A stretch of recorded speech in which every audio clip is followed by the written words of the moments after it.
This is chapter 26, so you're probably not getting a lot. I'll give you a little synopsis. My novel is called Johnny Love and the Department of Love on Earth. It is about a guy named Johnny Sanchez who finds out that he's the direct descendant of Eros, the god of love. His girlfriend gets shot with what is called a soul-sucking arrow in the chapter before this, and so she's like freaking out. And this guy, Cronus, is the kind of god of all the gods, but he's stuck on Earth because he's been kicked out of Mount Olympus like thousands of years before. That's kind of why he's not. We'll just see how it goes. If I'm missing something, well, hopefully you'll read it later. All right. Everything was going according to plan. Well, not everything. Lots of things for sure, but Cronus had to admit that a certain amount of dumb fucking luck had been involved in getting to this point.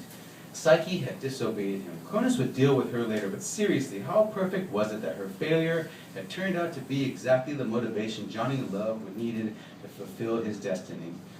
On the other hand, if Pythia's prophecy was true, and they were always true, then maybe none of it was luck at all. Regardless, Cronus reveled in the moment. His plans were coming to fruition. Thousands of years on Earth waiting, biding his time until an opportunity presented itself for the perfect strike against Zeus and the rest of those sniveling Olympians. All he needed was for Johnny to do his part, what he'd been born to do, and once that was complete, Cronus would be able to strut proudly into the afterlife once again. Fucking A. What are you doing in there? Pythia knocked on the bathroom door. One of the best decisions he ever made, installing that door after they'd moved into their one-bedroom pothole outside San Francisco. What do you think I'm doing, Cronus yelled.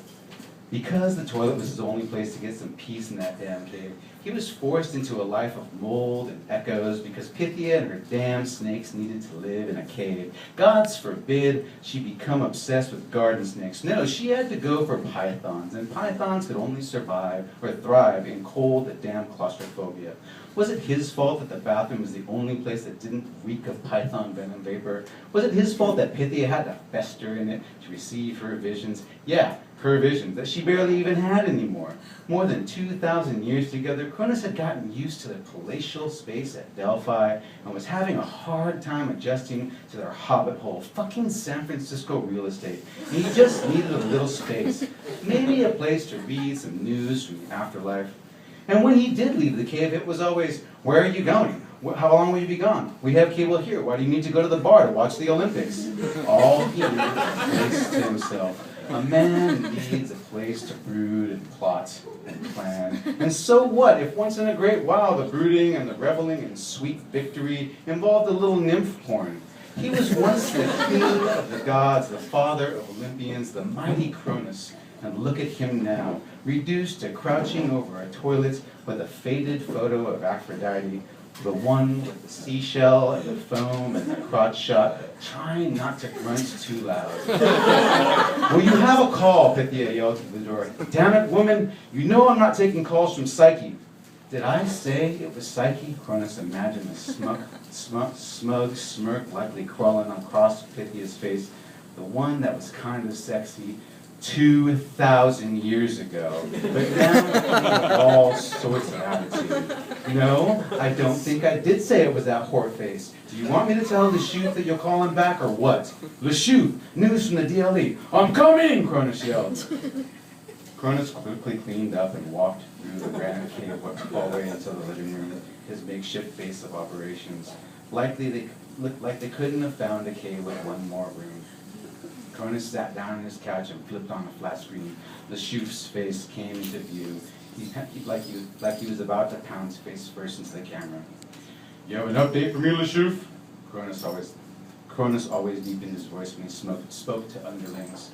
Shit's crazy over here, man, Lashuf whispered, peeked over his shoulder, a concerned look on his face. I don't have much time. Well, be quick about it then. Everyone's talking about Psyche. Brock and Eros tried to keep things quiet, but apparently someone down on Earth caught the whole episode in the park on their cell phone. Psyche on the building, Janice collapsing, Johnny pulling the arrow out and disappearing. The agents are pissed. The muses have called an emergency meeting. They want to move up their vote to separate from the department. The DLE is officially the laughingstock of the departments in the afterlife. What about the arrows? What about Johnny Love? Cronus was growing impatient. He could taste how close he was getting to victory. The son of love would free the imprisoned souls. Cronus remembered when Pythia had first moaned the prophecy at the apex of one of their once completely routine early morning sessions. Ah, the good old days when the sex was hot and compulsive, when they would be overcome with the ethereal urges to fuck in every room in her cave at Delphi. That particular day he found her naked in the vapor room, her long black hair falling down past her shoulders, but not quite covering her small olive breasts. A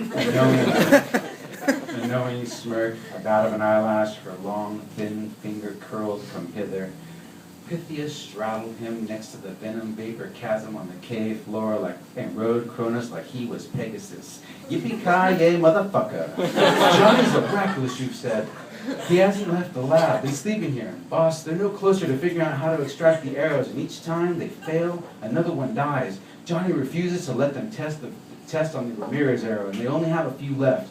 Lashuf's voice was filled with uncertainty, as if after all this time, he still didn't believe in the prophecy.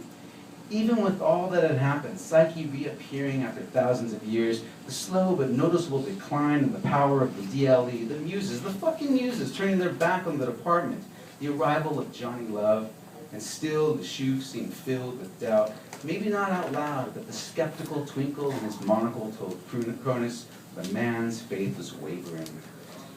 Cronus needed to reestablish order, reinstill fear, and yes, of course, it was perfect. Psyche's betrayal would present the perfect example of what happened to those who disobeyed. Lock that shit up, Lashuf, Cronus said. I think it's time we brought Johnny and Psyche together, face to face. Make sure he has access to a soul sucker and don't get caught. But he could kill her. Or worse, she could kill him. Don't question me, Lashuf. Cronus could feel his face getting warm, could feel the vein in his forehead thicken, pulsate.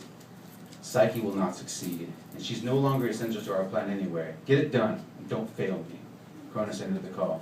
It's about time you killed that hoe, Pythia yelled from the kitchen. I made soup. Motherfucking python soup again.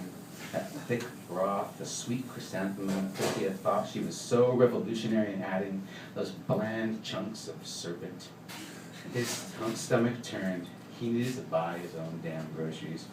Maybe some more nymph porn. He should have gotten a naked picture of Psyche while he had the chance. Seriously.